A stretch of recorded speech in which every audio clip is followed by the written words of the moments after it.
Inorganic की unit 5 nuclear chemistry. आपकी inorganic में एक यूनिट बची थी, अभी वो यूनिट और। तो न्यूक्लियर केमिस्ट्री में सबसे पहले पता होना चाहिए न्यूक्लियर केमिस्ट्री होता क्या है। न्यूक्लियर केमिस्ट्री विज्ञान की वह शाखा है, न्यूक्लियर से ही नाम से क्लियर है कि यह नाभिकों के बारे में बताती है। तो विज्ञान की वह शाखा जिसमें नाभिकों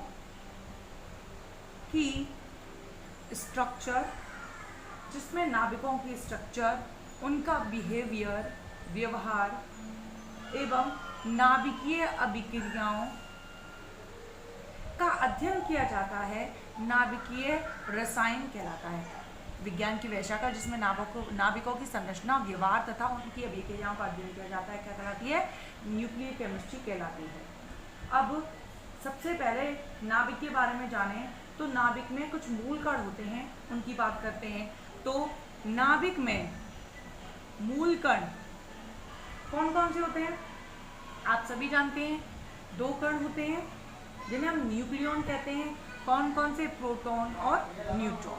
प्रोटॉन व न्यूट्रॉन 2 कण होते हैं और ये कण कैसे होते हैं? स्टेबल कण होते हैं और हमेशा ही नाभिक में विद्यमान रहते हैं। इसके अलावा नेक्स्ट देखते जाओ, पॉइंट बाय पॉइंट पढ़ते हैं। इनमें जो मूल कणों में प्रोटॉन होता है, प्रोटॉन धनावेशित होता है। ये कैसा होता है? धनावेशित होता है और इसका द्रव्यमान होता है 1.007588 AMU, जबकि न्यूट्रॉन न्यूट्रल होता है और इसका द्रव्यमान होता है 1.00893 AMU। ठीक है, प्रोटॉन पॉजिटिव, ये न्यूट्रल, दोनों का द्रव्यमान। इसके अलावा अगर किसी तत्व के नाभिक में उपस्थित प्रोटॉनों की संख्या को देखा जाए, ये प्रोटॉन, इनकी संख्या को कहा जाता है परमाणु संख्या। क्या कहते हैं? इनकी संख्या को परमाणु संख्या कहते हैं और इसे Z से रिप्रेजेंट किया जाता है। यह संख्या उदासीन परमाणुओं में उपस्थित इलेक्ट्रॉन की संख्या के इक्वल होती है। अगर हम किसी उदासीन परमाणु की बात करें जिस पर ना तो धनावेश है ना ऋणावेश है, तो उसमें प्रोटॉन की संख्या इलेक्ट्रॉन की संख्या के इक्वल होती है। किसकी संख्या के बराबर होती है? इलेक्ट्रॉन की संख्या के बराबर होती है और यह संख्या ही आवर्त सारणी में परमाणु क्रमांक, और यह आवर्त सारणी में परमाणु क्रमांक होता है। यह संख्या आवर्त सारणी में क्या होता है? परमाणु क्रमांक। इलेक्ट्रॉन की संख्या या प्रोटॉन की संख्या आवर्त सारणी में क्या होती है? परमाणु क्रमांक होती है। ठीक है, अब इसके बाद आगे देखो, अगर परमाणुओं में इलेक्ट्रॉन का द्रव्यमान देखा जाए तो परमाणुओं में इलेक्ट्रॉन का द्रव्यमान नगण्य माना जाता है। कैसा मानते हैं? नगण्य। किसका द्रव्यमान? इलेक्ट्रॉन का द्रव्यमान नगण्य माना जाता है परमाणुओं में। अतः परमाणु में जितना भी द्रव्यमान होता है, वो किसके कारण होता है? प्रमुख रूप से प्रोटॉन प्लस न्यूट्रॉन के कारण ही द्रव्यमान पाया जाता है। बात समझ गई? दोबारा देखो, अब तक एक तो परमाणु संख्या Z आया है, ठीक है, जो थोड़ा कंफ्यूजन क्रिएट करेगा, जिसमें A और Z में क्या अंतर होता है। Z क्या है? परमाणु संख्या। परमाणु संख्या किसके बराबर होती है? प्रोटॉनों की संख्या के बराबर। और परमाणु संख्या प्रोटॉन की संख्या के बराबर होती है। इसके अलावा उदासीन परमाणुओं में यह इलेक्ट्रॉन की संख्या के बराबर भी होती है। अब A की बात करें तो A मतलब है द्रव्यमान संख्या। द्रव्यमान संख्या से मतलब है द्रव्यमान। तो A बराबर होता है द्रव्यमान संख्या। अब हम बोल रहे हैं इलेक्ट्रॉन का द्रव्यमान नगण्य माना जाता है, तो द्रव्यमान संख्या किस पर डिपेंड करेगी? प्रोटॉन और न्यूट्रॉन की संख्या पर। तो हम क्या लिख सकते हैं? A बराबर क्या हो जाएगा? Proton plus neutron. अब हम कह रहे हैं कि Z बराबर क्या है? प्रोटॉनों की संख्या। ठीक है, Z बराबर प्रोटॉन की संख्या है, तो हम एक फॉर्मूला ये भी लिख सकते हैं, A बराबर Z plus N, small n लिखते हैं, Z प्लस N। यहाँ पर Z बराबर क्या है? 3। ओके, अब देखो, ये तो हो गए मूल कण, जो कि कैसे है? स्टेबल मूल कण है। कैसे? स्टेबल मूल। ये है स्थायी मूल कण। अब इसके बाद हम पढ़ते हैं अस्थायी मूल कण। ठीक है, तो अब देखो, नेक्स्ट है अस्थाई मूल कण। कैसे कण? अस्थाई मूल कण। अब ये अस्थाई मूल कण क्या होते हैं? ये नाभिक में ही पाए जाते हैं, लेकिन कैसे होते हैं? अनस्टेबल। ये नाभिक में पाए जाने वाले ही कण हैं, लेकिन ये अनस्टेबल होते हैं। ये नाभिक के संगठन में भाग नहीं लेते। संगठन में भाग कौन लेता है? केवल प्रोटॉन व न्यूट्रॉन, जिन्हें हम न्यूक्लियॉन कहते हैं। तो इनका एग्जाम्पल देखें तो एग्जाम्पल होगा मेसोन कण, गामा कण, ईडी। ठीक है, अब देखो नेक्स्ट इलेक्ट्रॉन। अब हम पढ़ते हैं इलेक्ट्रॉन। हमने प्रोटॉन न्यूट्रॉन के बारे में पढ़ लिया, अब थोड़ा इलेक्ट्रॉन के बारे में भी देखो।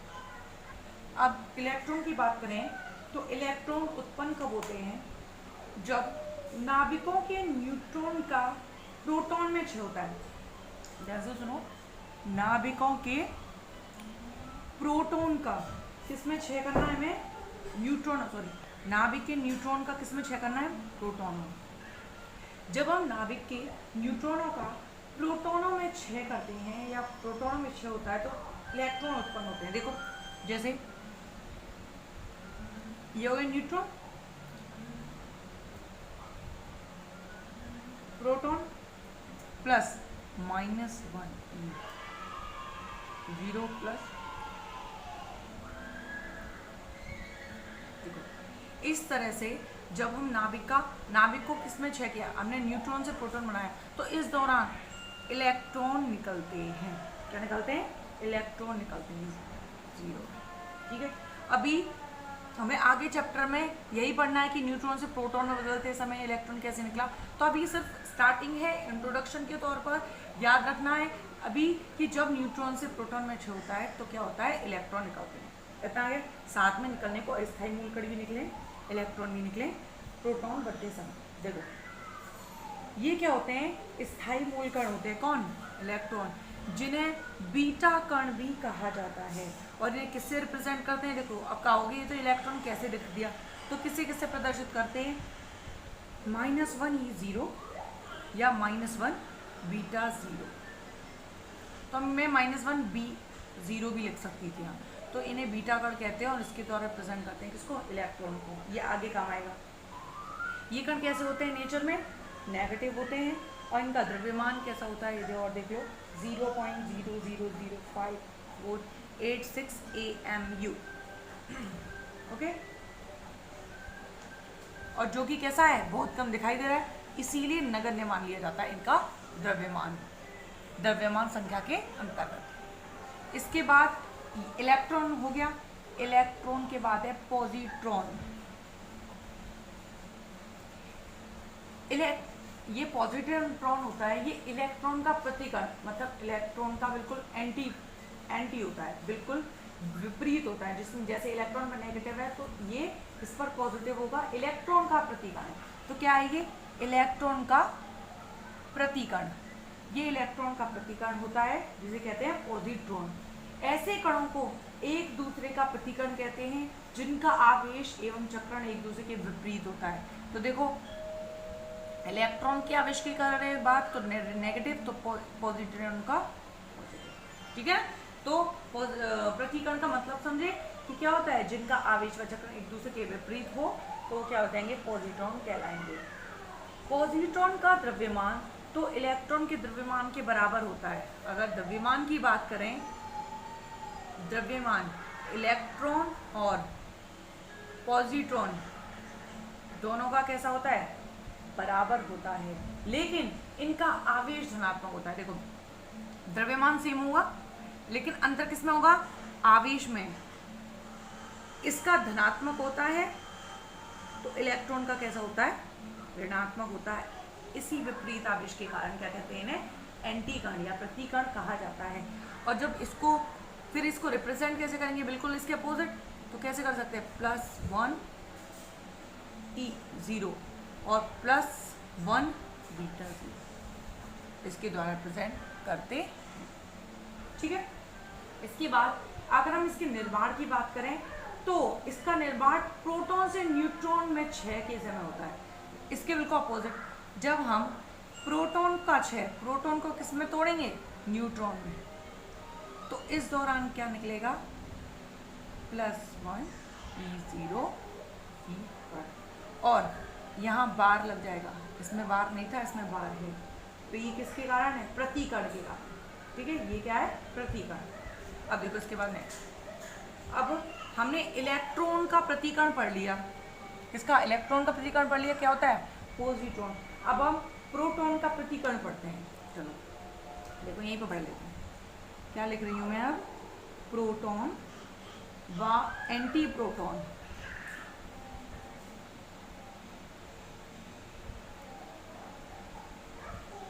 नाभिक का स्थायी मूलकण कौन सा होता है, प्रोटॉन। किससे प्रदर्शित करेंगे उसे, 1p1। इसी तरह से प्रदर्शित करें। प्रोटॉन के प्रतिकरण को क्या कहते हैं, इसके अगर हम प्रतिकरण की बात करें, इसके प्रतिकरण को एंटी प्रोटॉन कहते हैं, जिस पर इसके विपरीत इकाई ऋणावेश होता है। कैसा होता है, इकाई ऋणावेश। इस पर क्या है, यहाँ पर प्लस है, तो यहाँ पर क्या हो जाएगा, -1p1। ठीक है, -1p1। दोनों में किस में भिन्नता है, आवेश में, दोनों में आवेश में भिन्नता है। लेकिन अगर द्रव्यमान की बात करें तो द्रव्यमान दोनों की कैसे होंगे, बराबर होते हैं। प्रोटॉन व एंटी प्रोटॉन दोनों में केवल द्रव्यमान तो सेम होता है, अंतर केवल आवेश का होता है। इसमें इकाई ऋणावेश होता है और इस पर इकाई धनावेश होता है। इन दोनों की बात करें तो इसमें धनावेश और ये ऋणावेश। अब हमने प्रोटॉन और एंटी प्रोटॉन पढ़ लिया, तो अब न्यूट्रॉन भी तो बचा है, उसको भी पढ़ते हैं। देखो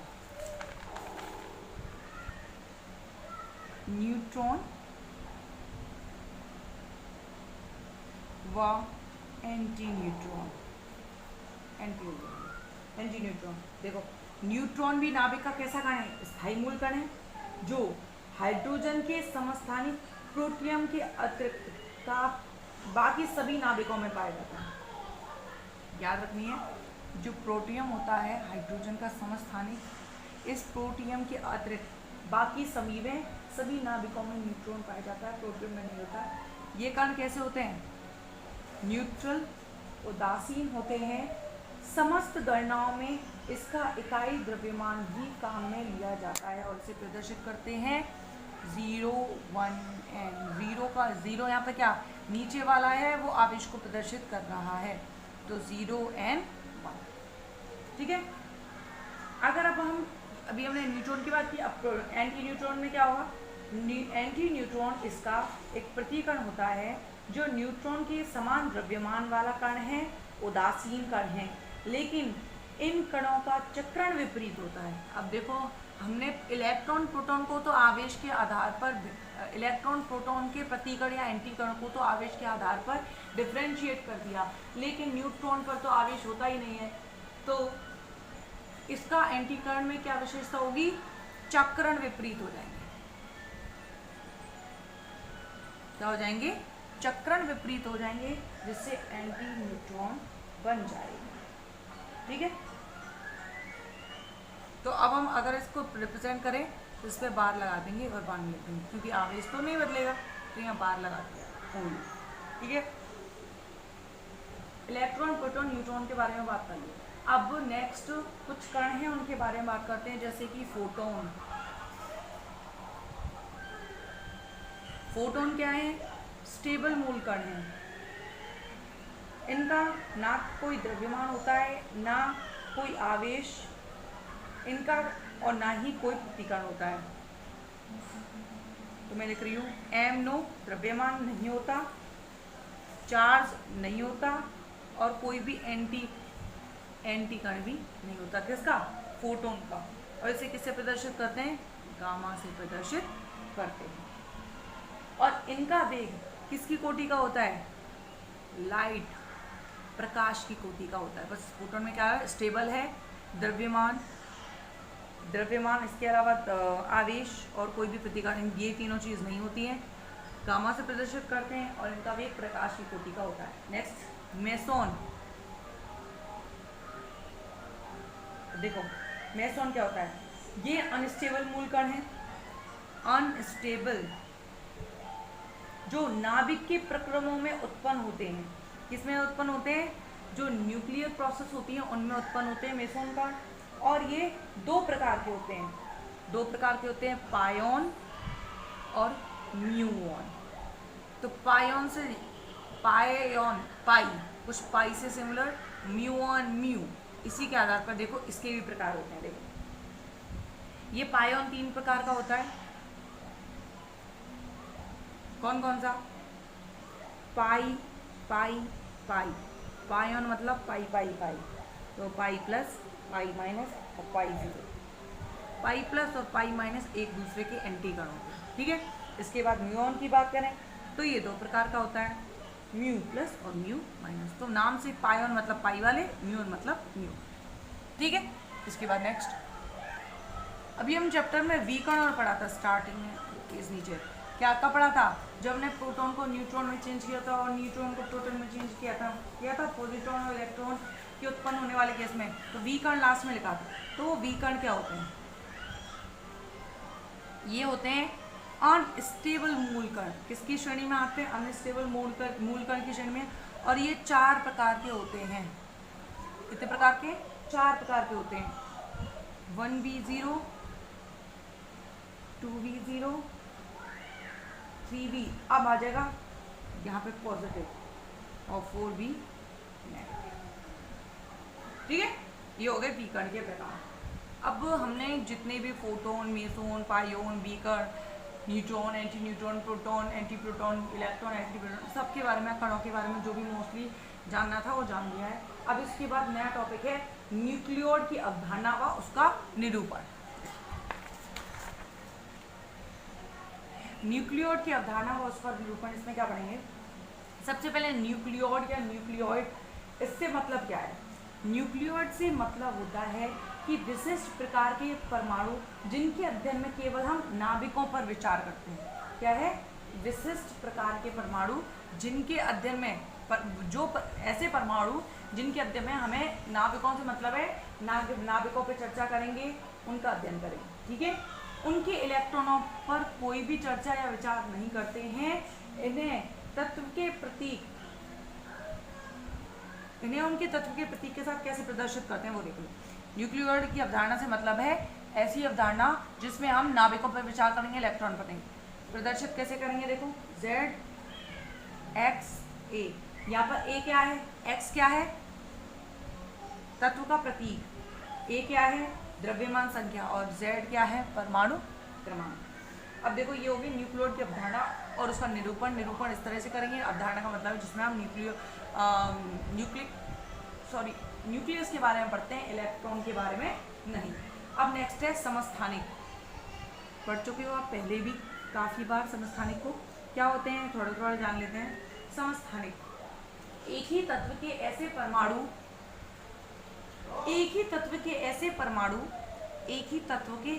परमाणु जिनके परमाणु क्रमांक सेम होते हैं। परमाणु क्रमांक सेम होते हैं। अंतर किसमें होता है? द्रव्यमान संख्या। द्रव्यमान संख्या कैसी होती है? भिन्न होती है। समस्थानिक कहलाते हैं एक ही तत्व के ऐसे परमाणु जिनके परमाणु क्रमांक सेम होते हैं लेकिन द्रव्यमान संख्या अलग अलग होती है, समस्थानिक कहलाते हैं। जैसे हाइड्रोजन के 3 समस्थानिक, 1H1, 1H2, 1H3। ये क्या है? परमाणु क्रमांक। ये क्या? द्रव्यमान संख्या। देखो, परमाणु क्रमांक सेम है और द्रव्यमान संख्या अलग है। इसके साथ मैंने सोडियम के 3 समस्थानिक का भी उदाहरण दे दिया है, ठीक है, और एक क्लोरीन का भी दिया है, ठीक है। तो समस्थानिक क्या होगी समझ में आ गया? जिनके परमाणु क्रमांक सेम होते हैं लेकिन द्रव्यमान संख्या अलग अलग होती है। अब थोड़ा अंतर और समझ लेते हैं। जो समस्थानिक होते हैं, समस्थानिक में इलेक्ट्रॉन व्यवस्था समान होने के कारण इनके रासायनिक गुण भी समान होते हैं। अगर हम इन तीनों के रासायनिक गुणों की बात करते हैं तो इनके तीनों के रासायनिक गुण समान होते हैं, लेकिन द्रव्यमान संख्या अलग होने के कारण तीनों के रासायनिक गुण तो सेम बट भौतिक गुण अलग अलग। रीजन क्या है? इलेक्ट्रॉन व्यवस्था सेम तो रासायनिक गुण सेम, लेकिन द्रव्यमान संख्या अलग तो भौतिक गुण अलग अलग होते हैं। और समस्थानिकों की खोज की थी सर्वप्रथम फ्रेडरिक सोडी ने। और उनके अनुसार हाइड्रोजन के कितने समस्थानिक होते हैं? 3 समस्थानिक होते हैं। यहाँ पे समस्थानिक खत्म हो गया। नेक्स्ट, समस्थानिक क्या होते हैं समझ में आ गया होगा। अब इन समस्थानिकों की कुछ विशेषता होती हैं, उनको समझते हैं। अब हम लिखेंगे विशेषताएं समझेंगे।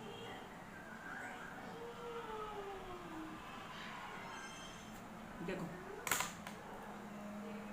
फर्स्ट विशेषता ये है कि एक ही तत्व के सभी समस्थानिकों के एटॉमिक नंबर, परमाणु क्रमांक सेम होते हैं। सेम होने का कारण क्या है? क्योंकि प्रोटॉन सेम, प्रोटॉनों की संख्या क्या होती है? सेम होती है। लेकिन परमाणु भार, एटॉमिक मास, परमाणु भार या फिर द्रव्यमान संख्या, जिसे ए से प्रदर्शित कर रहे हैं, इसे किससे प्रदर्शित करते हैं? जेड से। ये कैसी होती है? डिफरेंट होती है। रीजन क्या है? क्योंकि न्यूट्रॉन की संख्या पर ये डिपेंड करती है। किस पर डिपेंड करती है? न्यूट्रॉन की संख्या पर। और ये न्यूट्रॉन की संख्या अलग अलग समस्थानिकों में कैसी होती है? अलग अलग। ठीक है। इसके अलावा रीजन दोबारा देखें तो परमाणु क्रमांक, रिलेशन देखते हुए करें। परमाणु क्रमांक बराबर क्या होता है? पहली बात है प्रोटॉन, क्योंकि इलेक्ट्रॉन तो जब अगर कोई परमाणु आयन में बदल रहा है तो इलेक्ट्रॉन कम हो जाएंगे, लेकिन प्रोटॉन वही बने रहेंगे। उसकी बेसिस पर अगर परमाणु क्रमांक देखेंगे इलेक्ट्रॉन की बेसिस पर आयनों में, तो परमाणु क्रमांक का पता नहीं चलेगा, गलत हो जाएगा। लेकिन प्रोटॉन की संख्या तो बनी ही रहती है सेम। तो प्रोटॉन बराबर इलेक्ट्रॉन की संख्या है। लेकिन जो परमाणु भार होता है, इससे आपको ये पता लग जाएगा, परमाणु भार या फिर द्रव्यमान संख्या होती है वो P + n के बराबर होती है। तो n बदल जाता है, P वही रहता है। ठीक है। नेक्स्ट, सेकंड विशेषता पढ़ते हैं। सेकंड विशेषता क्या है? समस्थानिकों की। समस्थानिकों में इलेक्ट्रॉनिक विन्यास समान होते हैं, और समान होने के कारण रासायनिक गुण कैसे होते हैं? सेम। मैं बता चुकी हूँ। अब मैं 1 by 1 विशेषता बता रही हूँ, तो इसमें दोबारा से पॉइंट ले लेते हैं। रासायनिक गुण कैसे होते हैं? सेम होते हैं। रासायनिक गुण होते हैं सेम। क्यों? क्योंकि इलेक्ट्रॉनिक व्यवस्था सेम होती है। नेक्स्ट पॉइंट है भौतिक गुण अलग अलग होंगे। क्यों? क्योंकि क्या होता है? द्रव्यमान संख्या अलग अलग। द्रव्यमान संख्या कैसी होती है? डिफरेंट होती है, और डिफरेंट होने के कारण भौतिक गुण अलग अलग हो जाते हैं। समस्थानिकों के नाभिक गुण भिन्न भिन्न होते हैं, अतः इनमें रेडियो एक्टिविटी का गुण भी पाया जाता है। फोर्थ कौन सा गुण होता है इसमें? Radio activity. और एक ही तत्व के सभी समस्थानिकों को आवर्त सारणी में एक ही स्थान दिया है। एक ही स्थान पर ऑल समस्थानिक, किसमें? पीरियोडिक टेबल में। ठीक है। पीरियोडिक टेबल में एक ही स्थान पर सभी समस्थानिकों को रखा जाता है। ये समस्थानिक के बारे में समझ लिया। अब इसके बाद एक और टॉपिक कि समस्थानिक कितने प्रकार के होते हैं। देखो,